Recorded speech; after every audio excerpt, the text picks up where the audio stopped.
So this is just a quick guide to my small woodworking workshop in the Rhondda, and I do apologise for the mess because I'm in between two jobs at the moment and the floor does need a good clean. But yeah, I thought it'd be interesting just to share the sort of machines and tools that I've got for doing my woodwork. So one of the machines that I got from my old school is the Startrite Bandsaw. This is a heavy duty machine. It was a 3-phase machine which I converted to single phase. 14-inch capacity, it's a 9-inch depth of cut. So it's really heavy, it's like 250 kilogram.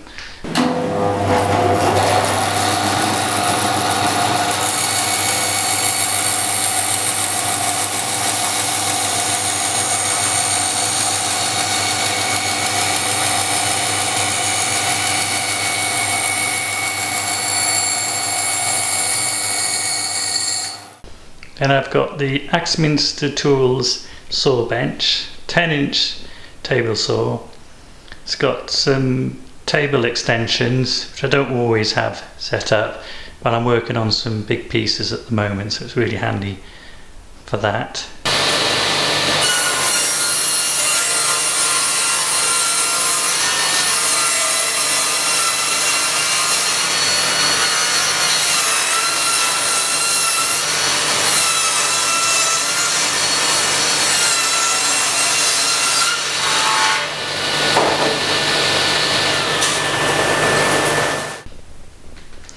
Then I've got the Regent wood turning lathe. So that's a fairly new machine, it's only a couple of years old. For the variable speed controller, which you can put anywhere you want, which is really handy.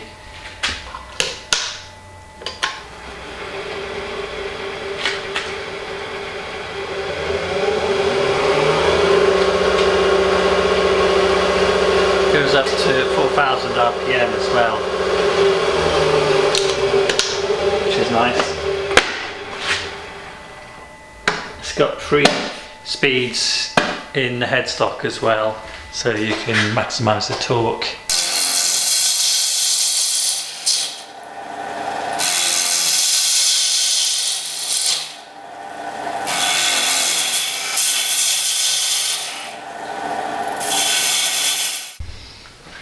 So I've got the Sorby Pro Edge grinder for grinding the wood turning tools. This is a really nice grinder and I've only recently got it, but yeah, it's got really easy to use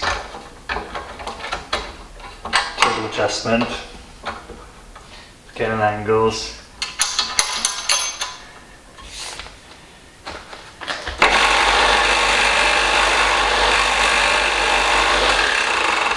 Plenty of power, easy to change the belts on it as well.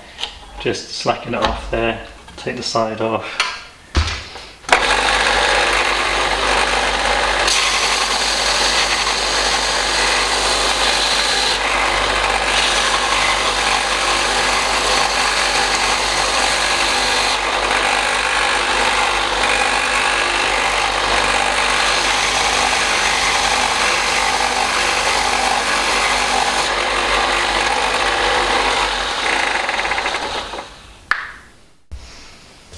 We've got the Kitty planer thicknesser, another old machine that's lasted well.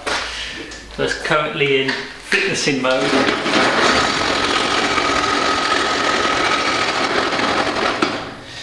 And it's got a 260 by 200 millimeter capacity on the thicknessing.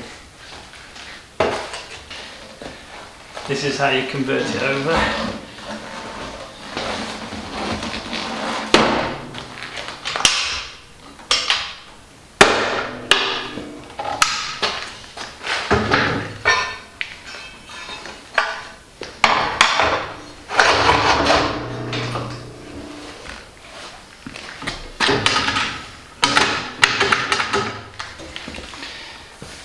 and it's got a 1200mm bed length, so it's really quite good for getting stuff flat. Had this for about 10 years. I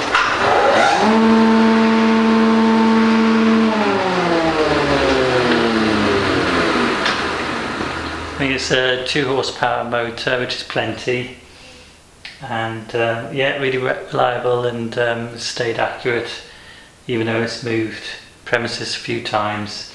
It only weighs about 100 kilograms, so it's not a really heavy duty machine, but I've bolted it down, so yeah, it's really good.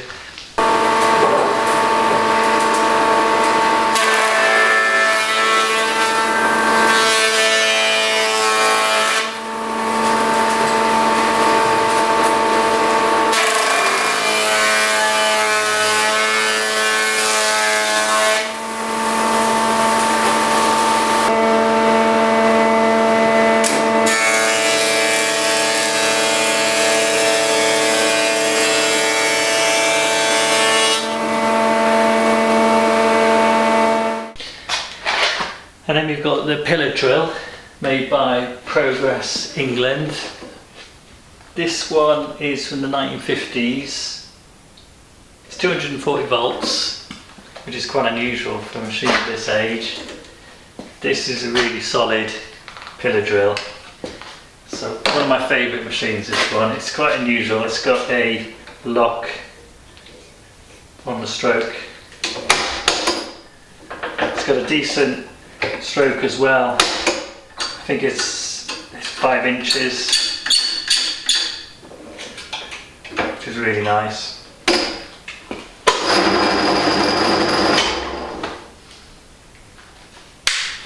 So at 5 speed, I've had to replace the motor and the belt as part of the restoration of it. It did originally have a Hoover motor on there, but I can't remember what was wrong with it, but it had to go, it wasn't safe.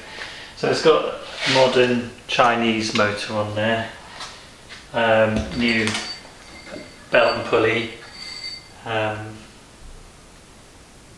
yeah, just really nice machine, just really solid. It's not easy just in the table though. You have to do this sort of wobble thing and watch your back, because this is heavy. Everything about it is heavy. I'll have to move that out of the way, give you some extra height working, but it still is limited a bit on the work height. So that's the Progress pillar drill. One of my favourite machines because it just runs so nicely.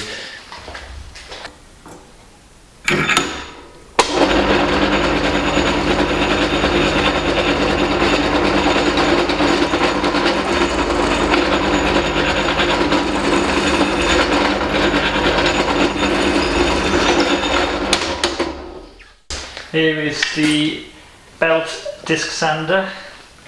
This is another restoration project. It was originally a 3-phase machine, so I had to change the motor and the switchgear over, but I thought it was worth doing because it's so solid. It's got a really solid bed. It's all really thick cast iron. It's really easy to adjust. It's really accurate. Always keep a square next to it to get it square.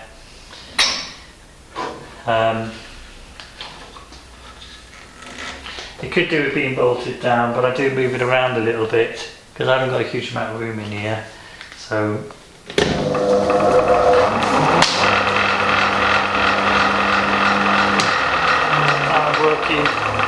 sometimes I'm working on it this direction, and then sometimes I can move it over and then work on the belt. I connect it to one of the little extractors I've got, which I'll tell you a bit more about them because they are quite neat. So I've actually got 2 of these extractors, And these are really handy, a bit bulky really, but what I like about them is they're nice and quiet.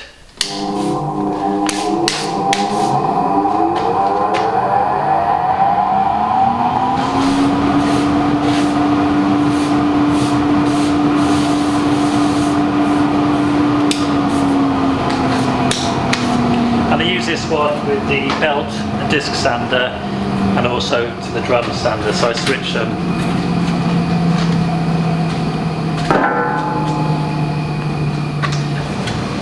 And they have these cloth bags which are quite easy to change, and then you've just got a motor in there, and they're quite heavy duty. Just putting that back in there slowly so I don't fill the workshop with dust.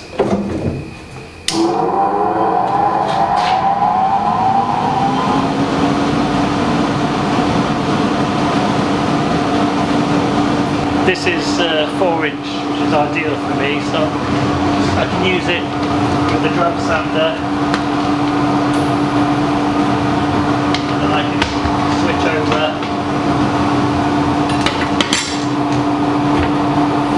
to the belt and disc sander.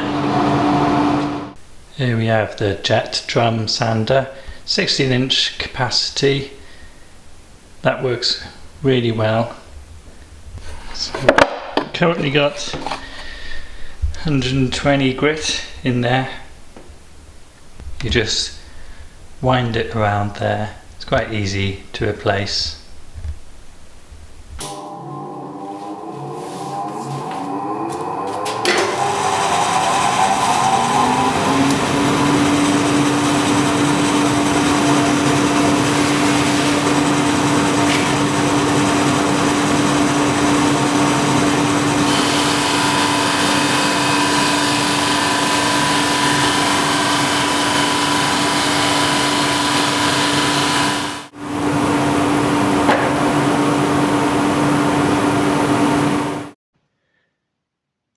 Well, that was a quick video to show everybody my workshop and the machines I use to make my furniture and my sculpture.